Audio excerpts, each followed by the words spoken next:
Моля ви, аплодисменти! Ало!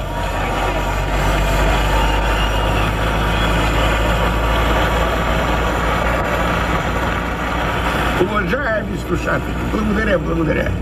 Уважаема публика, добре дошли в нашето кабаре. Настанете се удобно, отпуснете се, усмихнете се. Вие сте с нас, за да се забавлявате. А аз, вашата конференция и моите колеги сме тук, за да ви забавляваме. Маестро, моля музика.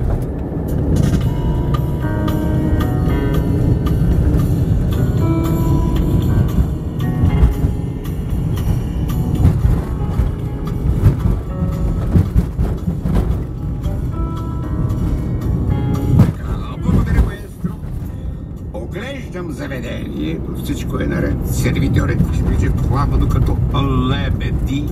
Осветлението е подходящо приглушено. Щатният кабаретен поет твори поредния си шедьовър в космос се пре. Продавачът на цветя обикаля масите. Но да го оставим него и да чуем какво си говорят управителката на заведението и този посетител там. Искайте. Кажете ми нещо за себе си. Вижте, завършил съм английска гимназия. След това право и политикономия в Софийския университет.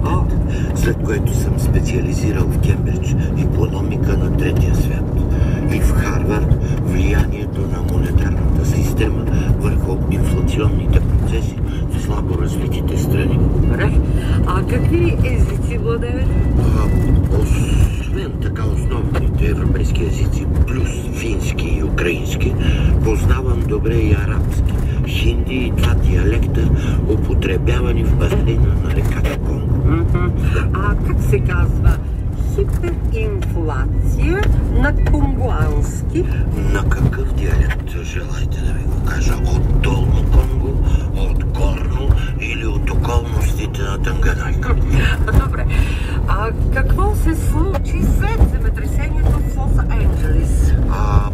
Рязко се намали популацията на тюлените край бреговете на Калифорнийския